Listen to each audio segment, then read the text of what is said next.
Welcome to Coinomi X Space. Today we're excited to bring you a special AMA with Haven1, diving deep into crypto. This conversation was recorded live on X Spaces on April 14th, 2025. Please note that the views and opinions expressed in this AMA are those of the participants and do not necessarily reflect the official stance of Coinomi Wallet. This content is for informational purposes only and should not be considered financial advice. We encourage you to conduct your own research before making any decisions. If you enjoy this content, don't forget to subscribe and like the video to support our channel. Now, let's get started. Enjoy. GM, everyone. Good afternoon, good evening, wherever you are in this wonderful, wonderful planet. Guys, thanks for tuning in to another Haven1 Spaces. Today, we have a spicy, exciting topic today. Is DeFi truly better than TradFi or traditional finance? And I'm excited to get this Monday started with another Haven1 Space to talk about this topic. Definitely, if you guys were here last week, definitely we got a little juicy, a little spicy. So who knows? Maybe we have another banger space. But before we start, guys, if you guys could do us a huge favor, if you guys want to show us some love, if you guys want to hit that bottom right corner, a like, a comment, a repost, a bookmark, any little goodie would be deeply appreciated as we talk about this amazing topic with some amazing people in the panel today. We got Aglayer, we got we got Coinomi, we got Cliff, we got Assex. And so, guys, it's going to be a banger show. And also, guys, in the comments, we would love to just hear from you. Like, what are your thoughts about DeFi versus traditional finance? What are your thoughts on that? And so we'd love to hear from you as well down in the comments. But before we start, I just want to check in real quick with everyone here, making sure we're not rugging, making sure our mics are good. So let me check in real quick with the one and only Jeff. Jeff, what is up? How are you doing today? GM. Yeah, all good. Can you hear me okay? Yeah, loud and clear. How are you doing? Yeah, doing good. Excited. We're getting to the countdown of 7 days away from TG launch. So it's all hands on deck, trying to get everything ready to go. Markets still kind of look like dog shit, but it's okay. We'll still push forward and keep building. Yeah. Jeff, thanks for reminding me about the markets. I'm getting a habit where I don't check the markets anymore in the morning because I just don't want to have like a down. I don't want to start my morning like that, you know? Like I just want to make sure everything, keep my hopes up high. But anyways, Jeff, good to hear from you. And how's it been, man? Like I know you guys are like 1 week, almost 1 week away from mainnet. Like how's it going? Are you getting enough sleep or how's it going? Yeah, I think we've been ready for a while now. So I think it's just lining up all the T's and dotting the I's. So it's just getting the Validator partners all spun up, ready to go. Coordinating with 9 independent institutions is not an easy thing, especially because there's a lot of red tape that they have to deal with. But it's all good and everything is lined. And now it's just basically a marketing play for the next 7 days. Yeah, let's go. Making that push, that awareness. Jeff, thanks for having us. Let me check in real quick with our other speakers. Let me check in real quick with Aglayer. What is up? How are you doing today? GM, it is a great morning. So ready to get rocking and rolling, and I'm really excited to talk about DeFi. Nothing better on a Monday morning. Let's go. And Aglayer, can I ask who's behind the account today? Yes, it is 2 Cent Timmy behind the account. 2 Cent Timmy. Let's go. Amazing. Welcome to the show. Let me check in real quick. I believe it's Cliff on behalf of Re. How are you doing today? Hey everybody, doing well. Thanks for having me on the show this morning. Really looking forward to talking about DeFi with everybody, educating the community. I'm here on behalf of Re, part of the Relabs team, primarily focused on the engineering side of things, but certainly have a part in the entire project. So thanks for having us on. Yeah, let's go. Thanks for being here, Cliff. Let me check in real quick with Coinomi. Coinomi. How are you doing today? Not to get outdone, but this is 3 Cent Kobe tuning in. We get called Coinomi, Coinimi. I mean, listen, say it, at least download it and leave a 5-star review once you use it, and we'll let you say it any way you want. Really happy to be here fighting for DeFi as the much better, in our opinion, take on finance than traditional. That's why we call it traditional, and super happy to be with everyone today on a Monday from New York. Let's go. Let's go. Sounding great. And did I hear it 3 Cent Kobe on It's behalf of 4 cent now. You got to check the price action. Just went to 2, market cap's back up to $0. Amazing, amazing. Well, thanks for having me. 4 Cent Kobe. Maybe it's 5 cent next time you give your take. But anyways, thanks for being here. Lastly, let me check in real quick with Azek's intern on behalf of hopefully I'm pronouncing Azek's. How are you doing today? GM, everyone. I'm happy, really happy to be here. And by the way, it's AZEX. You can call it AZ Exchange, but yeah, AZEX. Nice. Yeah, it's amazing to be here once again. I think I'm seeing Egg Aglia here again. So yeah, this is good. This is really gonna be fun. Amazing to be here. Thanks for having us. Yeah, amazing. Thanks for being here. AZEX intern. I love how the account is called the intern. I love that. But yeah, sounding great. I guess we can get started here. Again, I see a lot of new listeners down in the audience, and I see a couple of homies too. Guys, appreciate you being here. And if you guys want to show some love, if you guys could hit that bottom right corner, a like, a comment, a repost, a bookmark, any little goodie would be deeply appreciated. And in the comments, right, we'd love to even hear from you. Like, what's your thoughts about DeFi and traditional finance? We'd love to hear from you in the comments. It might give you guys a shout out too on the space.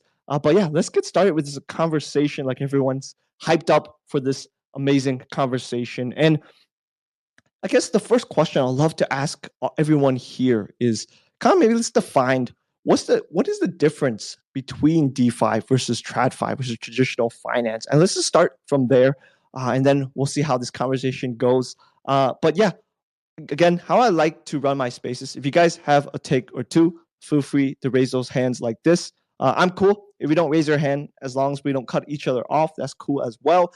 If you want to come in, tell a dad joke, feel free to do that. But it's a little risky. If it's a bad dad joke, I might have to boot you off. But if it's a good dad joke, you might get some what do you say, cult-like followers. And so, but anyways, again, I'll just love to move around the panel with this first question: is what is the difference between DeFi and traditional finance? Let me go. Actually, let's kick it off with Jeff. Jeff, we'd love to hear from you. Like, what are the differences, maybe for someone that's maybe a little newer, between DeFi and traditional finance? So it's a huge question, and I think there's many different ways that you can answer it, and it depends on which vein you ultimately are looking at this and which audience you're trying to target. But I think the simplest way to answer DeFi versus TradFi is that you don't have a centralized entity that is controlling the entire end-to-end flow. And why is that important? Well, it allows for more autonomy within the process. It allows for more efficiencies within the process. It allows for 24/7, 365 types of settlements. So you don't get the old school T+1, T+2 type of settlement windows, which is extremely detrimental to the operational side of the business, as well as the users that are working with it. And so, yeah, I think it's once again, the simplest form.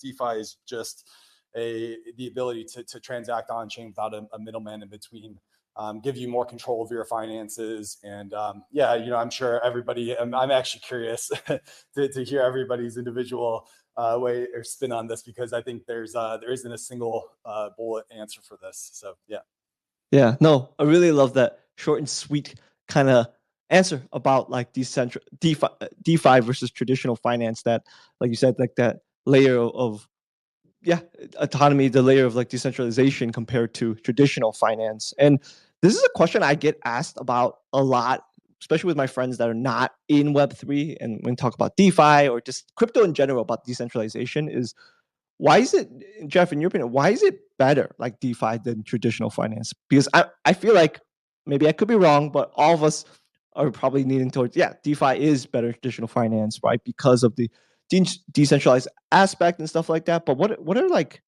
what, or even Jeff, like, what do you say to people, like maybe outside of Web3, like what is like the advantages of DeFi versus like traditional finance? Well, yeah. Once again, it's such a nuanced question. So the first thing I usually would ask is them a question back on like what is their typical objective, because Mm, a lot of people, for example, are chasing yields, and mm, so like if you look at in the traditional finance space, it was groundbreaking when something like Robinhood offered 5% interest, because the norm was that a bank would give you 0.01% interest on your savings account, right. and then you have to go into CDs or money markets, and like that's how you get more return on your investment. And those types of things, the actual suite of products that are available to the everyday user, and what they're typically looking for, once again, which is yields, ways to earn money on their savings account, was very, very limited. And so DeFi offers a level of composability and control that TradeFi doesn't offer. And it allows you to tap into global markets, global liquidity, and it allows you to actually create more diverse products, which means that you have better risk-adjusted yields. So Mm, that's typically I think one of the best use cases of DeFi is just being able to be more composable. And then a lot of people obviously manage their own finances, but with that, there's a lot of once again nuances, I guess, that come with that, because with great power comes great responsibility type of saying, and a lot of people fuck up their own finances. And so I think that's DeFi's given people this like massive tool, and on both sides, people are taking advantage of it.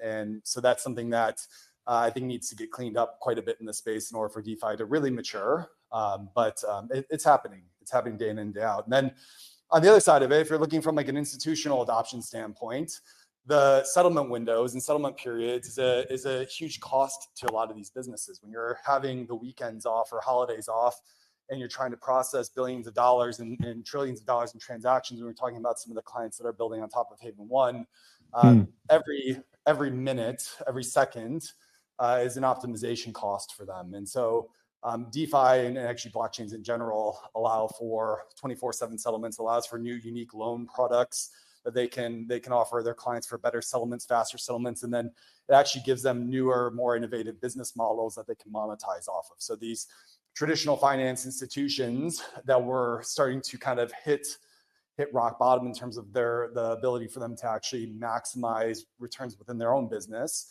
are now actually given a new opportunity, specifically in the payments space. And I think we're going to be seeing a lot happening on the payment side in terms of innovations. And ultimately, these things pass back to the customer. So the customer wins in all of this. So yeah, I think a lot of that stuff is going to be very, very interesting. And it takes away a lot of the control from the Visas, the MasterCards, which is traditionally where most of the power is sitting on that side of it. And they are scalping a lot of people, and the consumer ends up paying for that. So mm. DeFi really allows for mass innovation on the institutional side, which then once again passes back to the retail clients in the form of cheaper, faster prices. So yeah, that's another angle on it. Yeah, yeah. I like how you said at the end of your take about the innovation of what we have right now, right? And also like the things that you talked about, like having more control from the retail's perspective, even for institutions, like being like having something that's 24 hours versus like in traditional finance, like there's a holiday, it closes, or weekends, it closes, right? Usually traditional institutions and stuff. But for Web3, right, it's you can be there for 24 hours, right, using the blockchain and stuff like that. And so yes, definitely there's a lot of things. And like you said, right, cheaper, faster, right? That's always a plus why people adopt newer technologies, right? Being more efficient and stuff like that. And so yeah, really like that take there, Jeff. Coinomi, I believe you had your hand up or your mic unmuted. So let me go to you. 4 cents, Kobe, maybe 5 cent now. What's up? I'll cut the name down to Kobe, and everyone can just say Koinami for short. It rhymes kind of with my name if you squint. DeFi is the new era. I think that it's often easy to get bogged down in the details here, but everyone here is probably listening to this AMA while they're doing some work at home, while they're hustling, while they have a job here and a job there. Everyone's working so hard.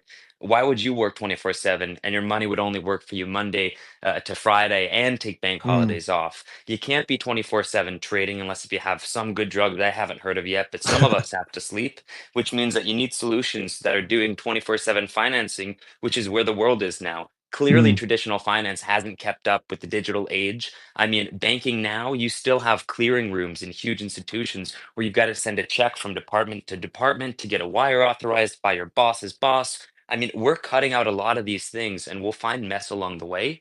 But it's all about returning ownership to either the user or the company using that product. And that's what crypto and digital finance and really DeFi is starting to unlock. And I'll remind people that you might scratch your head, you might see scams out there and say, is this really a space that's growing? But because we're clearing away so many of the old regulations and rules of all the old technologies here, that's really why we see this innovation and how it's going to move things forward. Yeah, man, coming in hot like Kobe. No, that's a really, really good take there. And you're right. Like traditional finance hasn't kept up, especially with the tech side of things, right?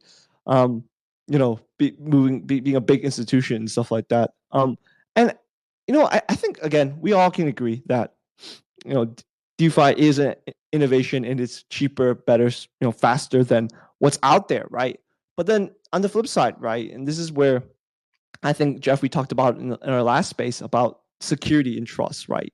Given that, it is more decentralized, right? DeFi, there is unfortunately bad players as well, being in this industry, right? And we've seen, major hacks, security issues and stuff like that. And so, yeah, I'm curious to hear from you guys. How do we balance that even, right? From like being fast, efficient, right? Being innovation of traditional finance, but being decentralized, but also the security aspect, because it's decentralized, harder. Let's say if you get hacked or something, who do you go to for that? I'd love to. Yeah, go for it. Yeah, I'd love to do a little bit here just because since we're Coinomi Wallet and we've been around for over 10 years helping people lock up their funds, we do it in a way that we don't touch your keys. So it's non-custodial. We've never had a fund loss because you're responsible for holding your own keys. Ownership and protecting ownership is huge for us. It's critical not only for people, but for institutions and companies starting to adopt crypto. Something incredible in one of the fundamentals of the Satoshi white paper is that you are controlling your finance, your coins, your data. It's all in your wallet or maybe in your bank or your ledger at home. But this is really key. And we really think that it's one of the things that's actually going to move DeFi to be much more healthy of a regulation space. If you've noticed that when people around the world look to lock up your funds or stop terrorism around the world in different ways, often they'll just say, okay, we've frozen these funds or we've frozen these assets. In Canada, when we had the big issue with the farmers getting rowdy and coming down with their tractors, they said, we're just going to freeze your bank accounts. We know that these aren't really good solutions from the government, and government and other entities are really going to have to shift their ways of incentivizing good behavior and de-incentivizing and regulating bad behavior. I think that it's going to be a tug and war, but we're actually going to see a healthier version of ownership now that governments know that, okay, we can't just lock up somebody's funds if we don't control them. How can we make better rules, better laws, better regulations to influence people to make good decisions and to help them in doing so? It makes more sense to pay a little bit of tax here instead of getting robbed down the road later. I think that's going to make this a much more healthy space of DeFi and really separate it from the old rules of TradFi, which just say someone's being a bad actor, lock up their funds, and maybe that fixed it. Slap some sanctions on them. Yeah. Yeah, I guess so, right? But no, that's so relatable. Like the locking up the funds, not relatable to myself, but like I'm saying, like I'm seeing that, right? Like the examples with Canada recently and other stuff. And so, yes, definitely that's I could definitely see where that DeFi can be that innovation, that layer of there. And so really appreciate that take there. Aglair, I see you got your hand up. What's up? Yeah, I think it's also important to point out a lot of times in this space we talk about traditional finance and DeFi, but there's really this third space where I actually think is evidence that DeFi is strong, and that's on-chain finance. So like you have traditional finance, and then you have what I would consider permissioned on-chain finance, and you see a lot of banks and institutions trying to move towards that. I mean, you see stablecoin regulation, things like that, where it's permissioned on-chain, and then you have the permissionless nature of DeFi. And I think it's really kind of inspiring and cool that DeFi was taking such a share from traditional finance, and like it became like it was this fringe thing 10 years ago, and right now it's like, oh no, this is making the big industry players and the institutions go, oh, we want a piece of that. I still think that permissionless truly decentralized finance is better, but I think like it's almost like I consider on-chain finance kind of like the Trojan horse, where people are going to you have this like people are afraid to jump into this next people only want to make one change. So let's say Bank of America, you're American, you have your bank account, and then they give you on-chain finance. You're like, you play around with it, you realize that it's so much better. Now you'll dip your toe into DeFi and come into this world where if you have someone like, call it boomers, I know that's like really bad, but like I think about my parents and I'm like, I actually wouldn't feel comfortable with my parents in DeFi given everything because they have no experience. But if they can start practicing with on-chain finance, then you can transition everyone into this DeFi space, and it's just an improvement all around. So I think that's one of the biggest things that DeFi did, and the biggest impact is that actually force traditional finance to accelerate and adopt this technological revolution, or they would become extinct. So I think like it's really important to see it as 3 sectors instead of 2. On-chain finance, definitely that's something, a newer term for me, but no, it makes sense, right? Like you said, right now maybe you're not as comfortable onboarding, let's say maybe your parents to DeFi, right? But like having on-chain finance as an easier way solution and stuff like that, that's definitely be interesting to see more of. But yeah, really appreciate that there, Aglair. Jeff, I saw you got your hand up. What's up? Yeah, I just have to give a shout out on that because it sounds like you're plugging Haven1 just in that comment alone, and so I appreciate that. It's actually funny. We actually started our first marketing as like secure on-chain finance. That was our first tagline. We ended up shifting it away because on-chain finance, like educating people on this completely new term compared to like DeFi or what we call DeFi 2.0, which we include RWAs in that, was much easier to do. But it's, yeah, I absolutely agree with that, which is that there needs to be this middle ground. The jump from full CeFi or TradeFi into full DeFi permissionless is a massive gap from an educational standpoint, from a risk-taking standpoint. But the need is 100% there. Like we deal with this every single day with some of the institutional partners that we're working with and validator partners that are in the traditional finance space and have gotten burned when they went straight over into DeFi, and they needed something that was kind of like a hybrid solution that's like public permission, but they still want it to be like relatively decentralized. And I think just one other point that I think is quite interesting here on this is they say typically that like you want to put your bets on where the talent is going. And one of the like very interesting things that I think doesn't really get talked about much is TradeFi is a dying industry from a technical standpoint. And what I mean by that is no engineers that are really, really smart and talented are going into TradeFi. They're going into typically Web3. And I know this for a fact from several of our clients actually look to us to be the builders for them because they can't attract talent. They have all this money, all this business, all these clients, but nobody wants to go and work with them.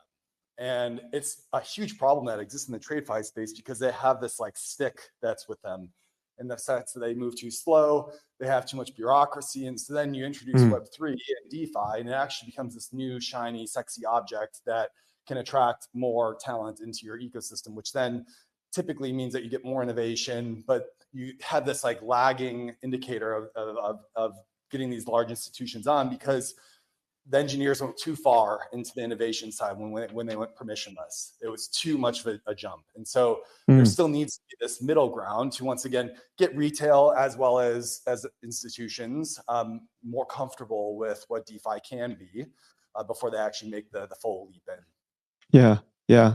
No, I love it. And I also, when you guys were giving your take as well, like thinking about like from your perspective, you guys being really deep into DeFi and understanding traditional finance as well, is that what do like people in like TradFi actually think right now of DeFi? Is it like a scary concept, or is it just like I understand the innovation, but we're just like such a slow moving tractor in order to get there? Like what do they think about that? Jeff, maybe I'll go with you first, but like what, at least currently, like from the retail side, institution side, what are they thinking about DeFi?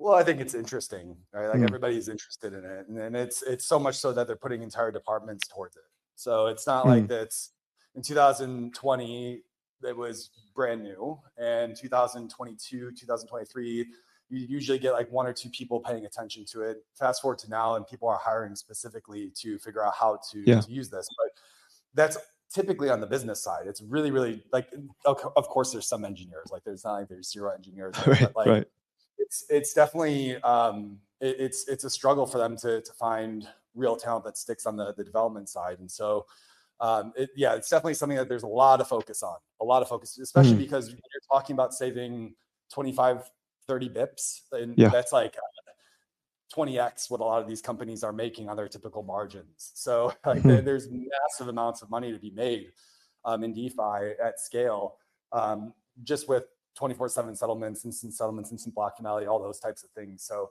I would say it's less of a barrier of risk at this point. I mean, of course that is a huge part, but it's actually a barrier of like just being able to actually get the resources on it to actually deploy effectively. Yeah.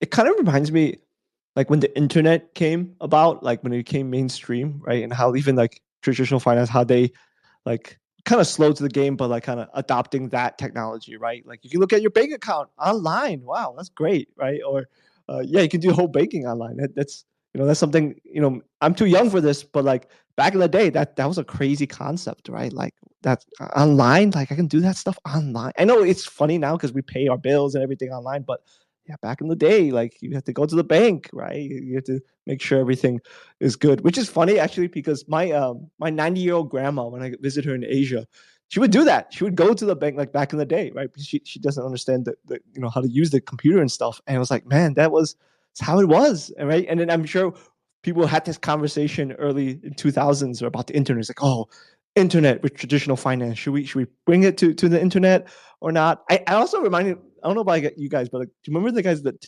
was it the Today Show when they had a segment? It was like, "What is the internet?" And they're like, "Do you know what the internet is?" And they're like, "No, I don't." But now we're here, right? And so having these conversations about Web3, about DeFi, and so yeah, it's definitely really interesting how things progress. ASEX intern, I see you got your hand up. What's up? Yeah, man. I just wanted to give a bit of a talk on whether like how the TradFi people, I want to call them that, are looking at the DeFi people, because I've got this experience right with my friend, and yeah, first of all, DeFi can be really, really, really intimidating as hell at first, right? So, and we've been all of us have been there, right? Opening MetaMask, seeing stuff like gas fee, trying to figure out which chain you're on, and wondering what the word, like you're just thinking, what is this? What is that? What does this mean? And when anything that concerns money, you want to be careful. You don't want to lose a lot because and even on top of that, the media doesn't even help, right? The headlines always True. Yeah. focusing on hacks, rug pulls, or even scams, which is one of the major reasons. So, and why that stuff does happen, it paints an unfair picture of the space as a whole, the DeFi space as a whole. So then there's something like a volatility, right? Because I had a situation, right, where I brought my friend into crypto, right? I brought him into crypto and DeFi. So I had him make some deposits, and he told me, and currently now the market is crazy, it's bad. So he made a deposit of I think some $1,000, and when he opened, he's like, "Hey, bro, I don't know, do you have access to my account? Because the money I put there initially is not the money I'm putting there now." He was really, really funny. But yeah, crypto moves fast and sometimes it moves too fast. People are naturally like cautious about losing their hard-earned money to a system that they don't fully understand.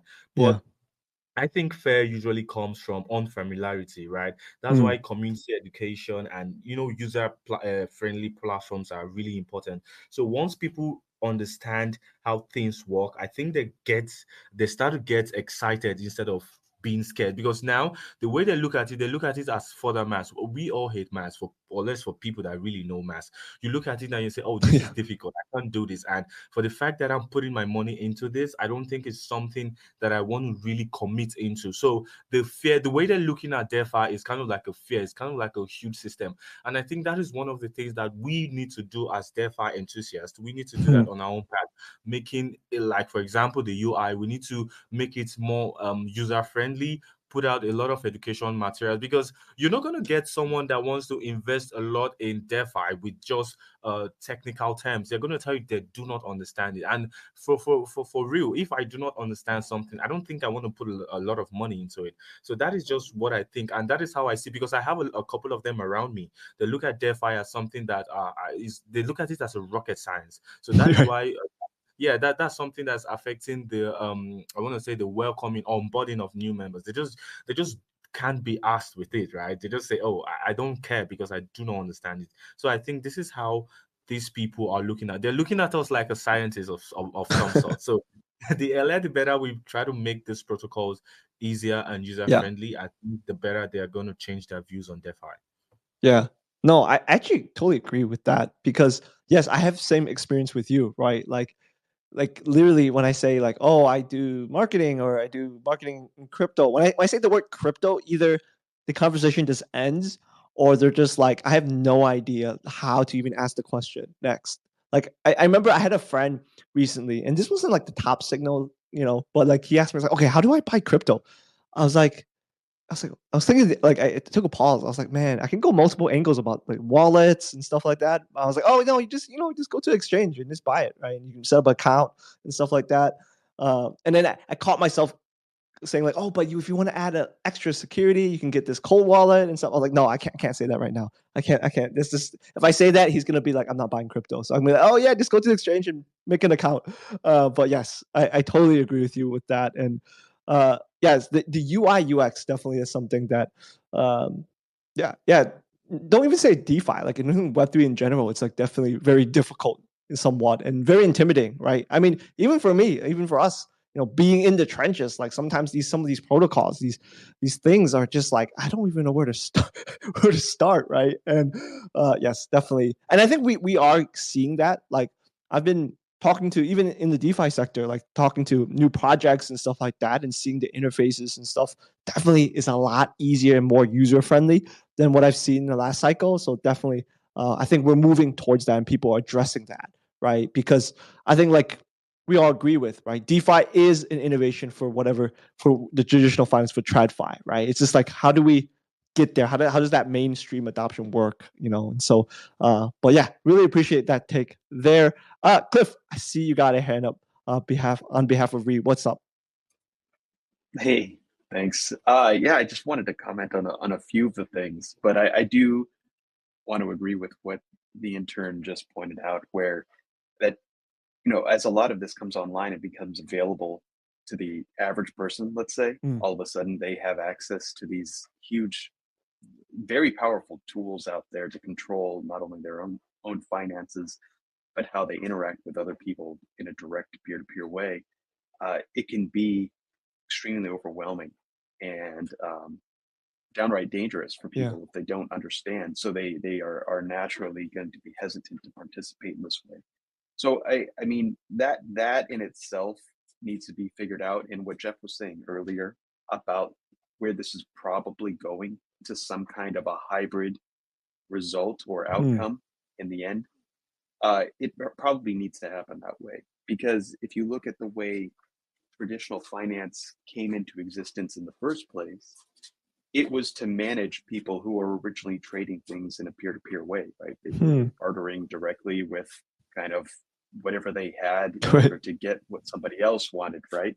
Yeah, I have a And sheep. that I'm gonna trade had to you for evolve. like a something wheat or something, right? Back in the day. That's right, right. Yeah. So some form of decentralized finance existed already, and we then migrated to these more centralized solutions to help manage, uh, trust and verifiability, and ultimately, some kind of regulations and rules of the road to put rails around all of this, so we could really operate at scale, as the globe started to connect. And then the internet came around and gave everybody the ability to start looking at this online, like somebody said earlier, right? This is what got people excited about banking for themselves. But then DeFi comes around, and all of a sudden, decentralized becomes the topic again, because this blockchain technology really enables it to a massive extent to not only go back to the peer-to-peer aspect of things, which is very useful, take out the middleman, but do it at scale, which was limited in the first go around. But I do think, to address that question of how do we handle people who can't follow rules or are going to treat others unfairly, Yeah. or kind of get into situations that they shouldn't otherwise be in, that's where the hybrid situation is going to have to come into play. And we're seeing that happen as institutionals and banks and regulations are starting to converge on how we should operate on chain in a peer-to-peer fashion, with rules that these protocols can then follow to enable people to take finance into their own hands to a certain extent. So there's going to be an evolution here, but I do think that a hybrid situation is where we're going to ultimately end up. So you're saying like kind of not the peer-to-peer, but still with some, I guess, some seatbelts or some kind of I don't want to say blockage, but like more like regulation-ish kind of. Well, I mean, if you were operating completely on chain, or in a peer-to-peer fashion, you could circumvent the rules, right? So it's on the protocols and the technology itself to help people comply with whatever rules or regulations that happen to apply to them in the jurisdiction that they happen to be in. So this is a very complicated problem that's working itself out.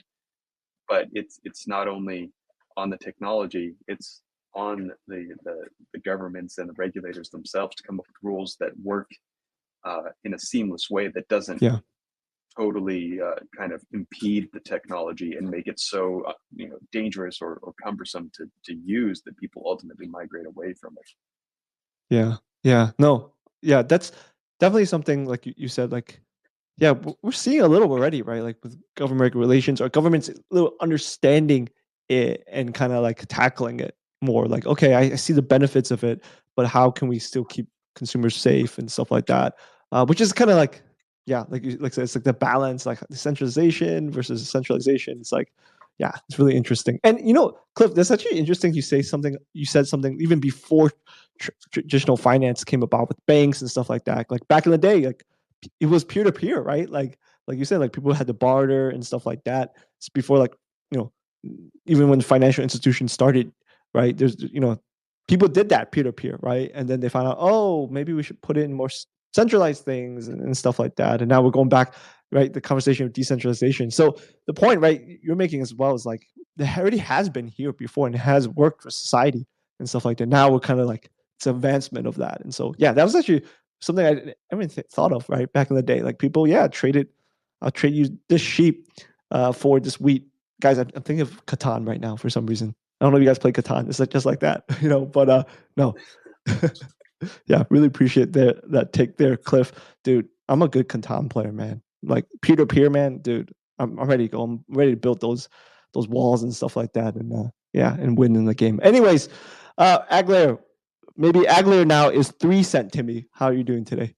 I'm good. So I also, on the subject of like what is scary about DeFi or what needs to change, and this is something that we are building at Aglair, is the problem of fragmentation.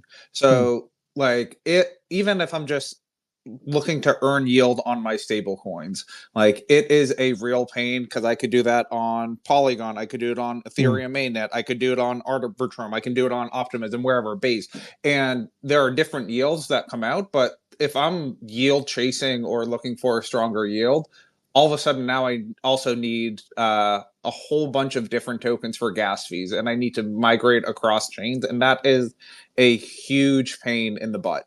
Like nobody likes all of these. So like really one thing that we're doing with Aglair, we recognize that that's a problem, and we want to have this unified liquidity where like each chain and every user can tap into basically the global liquidity. So like one way I would think of it is like, imagine if instead of having ETH on 15 different chains, you have a user experience and user interface where you can just see how much ETH you have across all 15 chains, and it doesn't matter what chain it lies on. You can swap it for whatever. You can create LP pairs for any of that. Like, that is really a huge unlock for the experience. And it fixes the user experience, like, just from a visual perspective, but also it fixes the liquidity and slippage problem, right? So if you want to trade certain meme coins or microcaps, you're going to lose a lot in slippage when you make those trades because it's just not deep enough. But once you have this unified liquidity layer, you can have much, much deeper literally liquidity where you don't suffer the same slippage as you do across other chains. And like a basic one of like an ETH USDC pair, like that is very, very common. But if the ETH and USDC is on one chain in particular, you're going to experience more slippage than if you were able to access ETH USDC pair across all chains. Then you really, really you just stop extracting value and users get more for what they are doing. And I think that is huge, especially when you talk about finance. People don't want to lose their money when they don't have to.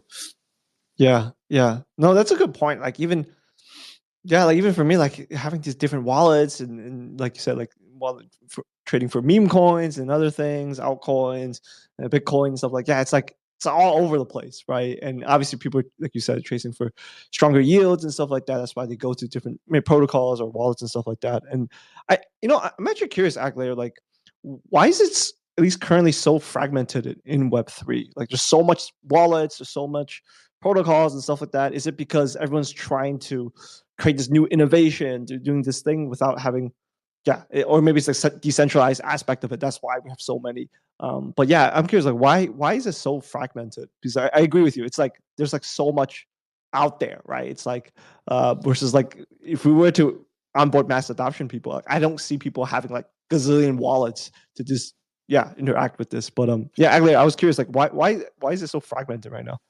I think there's probably a lot of reasons. One is each chain, when they're built, they make trade-offs for speed or decentralization, performance, scalability. Like that, that's always a trade-off, and they're always trying to optimize. So if I want to build a gaming chain, I am going to care about different things than if I wanted to build a like purely decentralized finance chain or an RWA chain. Like there's different trade-offs, especially. And when you think back of like what crypto was and how it was coded initially, it was a very much like a peer-to-peer. I am going to do exactly like I want to send this amount of tokens to this person, like and just follow the code. And I think we had to build that really robust infrastructure. But for security reasons, and that was done by brilliant people who are way smarter than the average person. But then when you get this mass adoption, we're really focused on like account abstraction and making it simpler. So like you'll hear a lot about intents coming up in abstraction where it's just like I just want to make this swap and get the best deal. But you couldn't do that before the security was there in the first place. So I think the fragmentation was almost necessary to start. And then now we can start building a like, okay, here's how we work together. And here's like these chains made these trade-offs for this reason, but there's still the liquidity there. And now we can connect them, but you couldn't do it before I would say the biggest reason is the security and like the actual trade-offs were put in.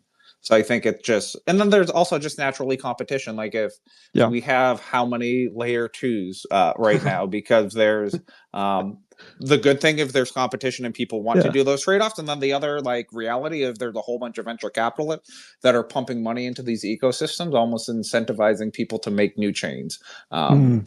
So there's that too, where there's financial reason to be fragmented and do something differently, but we're trying to bring it all together. Yeah. No, that I totally agree with that, especially with the take about layer twos. I feel like every day there's like a new layer 2 coming out and stuff like that. So, but no, really appreciate that take there, Aglair. Koinomi, see you got your hand up. What's up?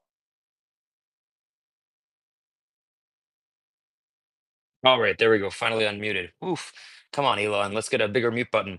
Folks, I wanted to mention the importance here of bridging TradFi to DeFi with people. I think we're going a bit further from where the last comments were, but I want to jump in earlier and say that the early business developers were really the people talking about trading that sheep for that, Bible collection.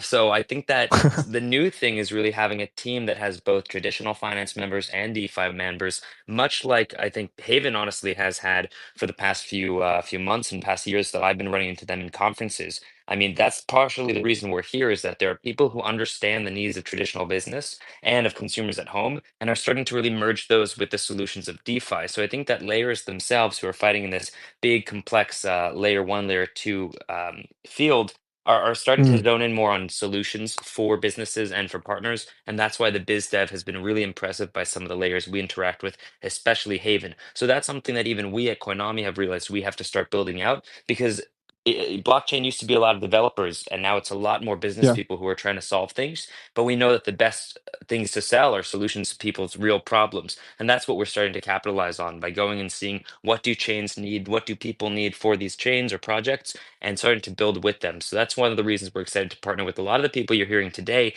and that we'll talk to after the call, but especially Haven. We have to give you props for running into you in Singapore and in Japan. I mean, we've met you all over the world at this point. I think Ben and Jeff, just because you're so globally present and starting to take over on these business opportunities with your great biz dev. Yeah. Nice. But Thanks for the shout. I appreciate it, man.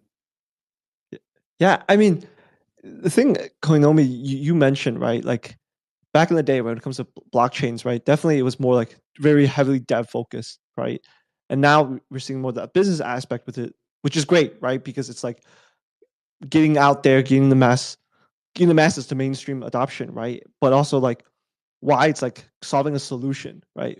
Like any business, right? How do you solve a solution, right? And as like you said, like we as builders, we see that, right? We see that using blockchain to do that and solve that solution, whether it's anything, but like specifically in this conversation, right? Traditional finance, right? And so definitely, I do see like that moving towards like in our industry in general in Web3, like moving towards like building a product that solves a solution that Web2 doesn't have, right? I don't care if it's finance or gaming or whatever it is, like collectibles even, right? IP, it's like solving the solution, being an innovation to what is there instead of, I feel like maybe in the past we have this category, oh, Web2, Web3, whatever, Web 2.5, but now it's like, okay, how does blockchain solve a business solution, solve a solution that the world needs, right? And so, yeah, really appreciate that take there. And Jeff, I saw you got your hand, shot up your hand. So what's up, my friend? Yeah, I want to actually kind of bridge the last two comments on this in terms of like the question around liquidity in the space, and then just the emphasis of engineers. And I think actually those are essentially the same thing. Like in my opinion, and this is sort of a controversial take because this is an industry built by engineers. My background's in engineering as well, so I'm kind of shitting on myself when I say this as well. But the whole industry has been built by engineers, and that's great. But you can see it all over the face of the industry, which is for so long the emphasis was improving the tech, improving the speed, improving the efficiencies, and not actually finding the real product market fit. And we actually see this right now very heavily in the broken tokenomics models that are starting to really shine through by a lot of these L1s and L2s that are out there. And the huge reason why is like if you look at Ethereum, for example, and I don't want to, once again, I don't want to shit on Ethereum. Like Ethereum is great, and I think is doing a lot for this space, but their economics around this gas fee model just doesn't really work. That's the only way that they can monetize the token and create utility of the token. And what ends up happening is you get L2s that come in, app chains that come in, and they siphon away all of the real value to those blockchains. And because permissionless ecosystems are open source and engineers are smart, what they end up doing is they end up just creating a bunch of the same thing over and over and over again. Why? Because they're just trying to extract maximum value because they're engineers.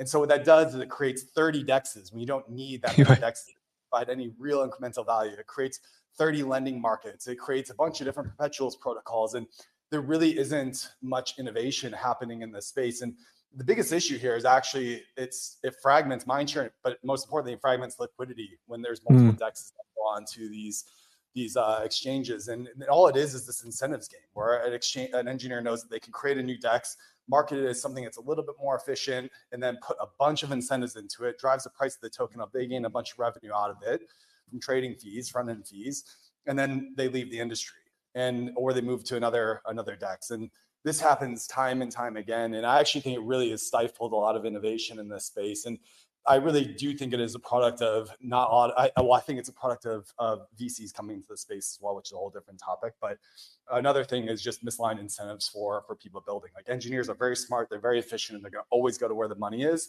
not necessarily the innovation. And so we've seen a lot of replication in this space. And that's why I think that we've kind of stagnated just a bit. I mean, we're definitely moving forward in the right manners, but there's definitely a lot of stagnation and duplication in the space. Yeah.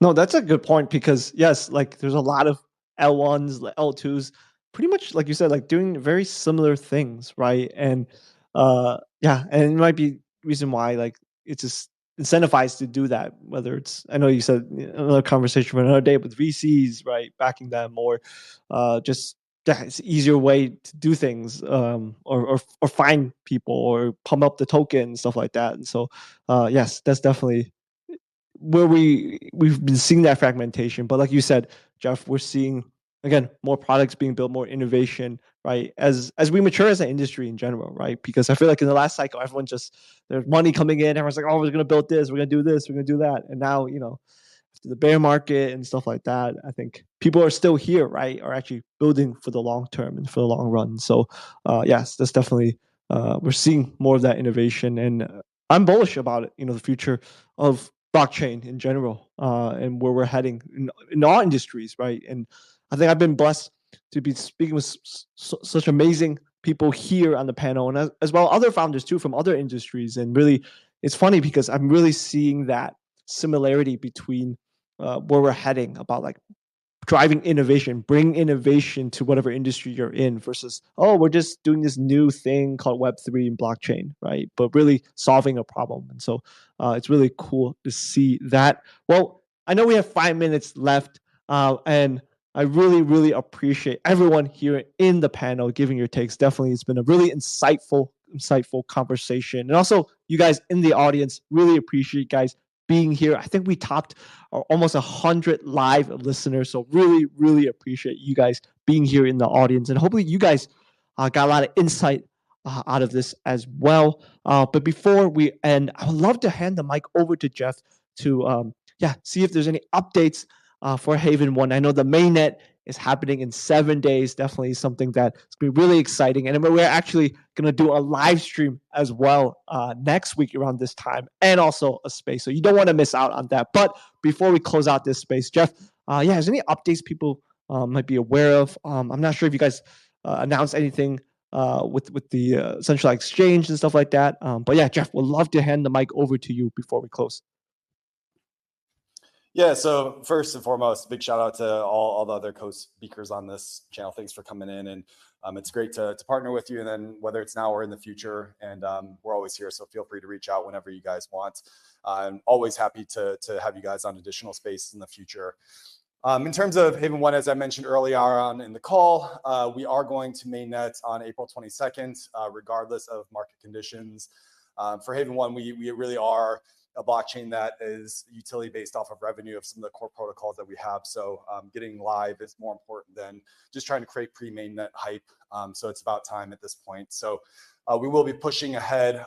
For those that are just new to this community and to this space, Haven1 is a blockchain built for DeFi 2.0, which is more secure, scale DeFi as well as RWAs. We are run by 9 tier 1 institutional validators, and that number is growing over time, and we'll be announcing 10, 11, 12, 13 over the coming months after we launch, and that number will continue to grow. And one of the things that's important to Haven1 is we really want to bring more accountability to the space. We make sure that builders have enforced smart contract audits. We ensure that builders go through verification. It's a permissioned ecosystem, so there are certain rules that everyone must adhere to in order to play nicely in the space. And one of the most important things with Haven1 is that the core DeFi protocols are built into the network, which really drives the utility of the H1 token itself. So this is the DEX, lending market, perpetuals market, are all built natively into the network, which helps concentrate liquidity, concentrate mind share, drive real utility to the H1 token so that we can focus on more innovation on the blockchain itself, where we have over 60 protocols in the DeFi and RWA space that we'll be building different protocols on our ecosystem. So that's the quick and dirty. We will be doing our sprint to mainnet the next 7 days. Lots of very big announcements, including the centralized exchange listing. So stay tuned to that. Please follow our socials. And yeah, onwards and upwards. Yeah, let's go. Let's go. If you guys want the updates, I highly encourage you to follow Haven1 and turn your notices on. Like Jeff said, there's going to be a huge push this last 7 days till mainnet. So you don't want to miss out on that. But guys, it's been an amazing, amazing space. Again, really appreciate all of our guest speakers, Aglayer, Coinomi, Cliff, ASEX intern. Yeah, just for giving your takes. Definitely it's been really, really insightful. And also, like I said earlier on, next week, guys, we're going to do a live stream at this time with our amazing partners. So you guys, if you guys haven't seen Jeff in real life, you're going to see him. I think, yes, Jeff is going to be doxxed. So it's going to be amazing. We're going to have a live stream. And also, during the mainnet day, we're going to have a special space as well. So don't want to miss out. Again, you can find all the updates and information announcements if you follow the Haven1 account and turn your notices on. But guys, hopefully you guys had an amazing, amazing time here, and hope you guys have an amazing week ahead. We'll see you next time. Peace. That concludes another AMA. Thank you for tuning in. We hope you found the discussion insightful and informative. Don't forget to follow us on social media and subscribe to stay up to date with the latest news and updates.